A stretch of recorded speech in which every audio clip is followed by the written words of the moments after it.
Yes, everybody, I hope you are good. Let's talk popcorn lung, or the scientific term Bronchiolitis Obliterans. I think I pronounced that right. If I haven't, I apologize. But it is a scientific condition that is caused by the inhalation of certain chemicals or metals.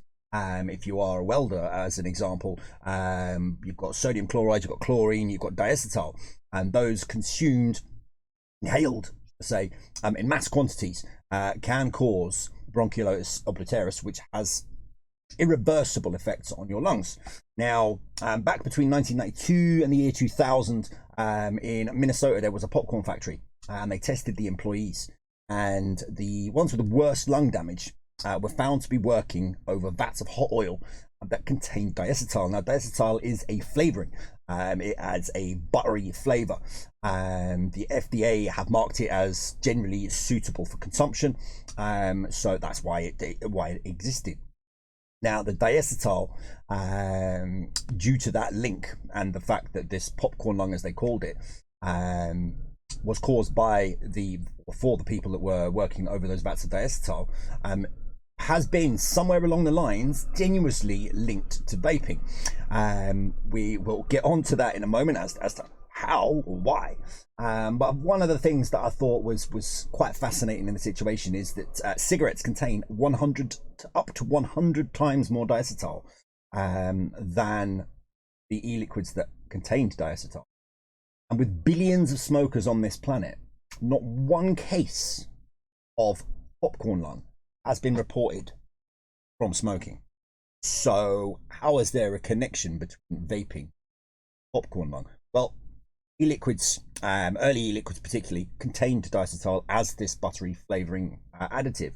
In 2014, somebody came along and made that link between popcorn lung and diacetyl and vaping, and said, oh, vaping's going to give you popcorn lung.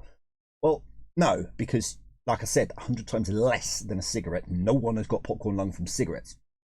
So it is a very, very tenuous link indeed.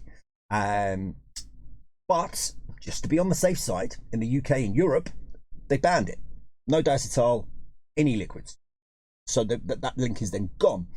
And even if there is still e-liquid in, say, for example, an American, there is still diacetyl in your e-liquid from an American liquid. The trace amounts that are in it are nowhere near what you would need to be consuming to take enough cause damage to your lungs to cause the bronchiolitis obliterans. Now, people that got that and were diagnosed with that in the popcorn factories worked over these huge vats containing vast quantities of the diacetyl for long periods of time, years and years, and they consumed massive amounts as a result.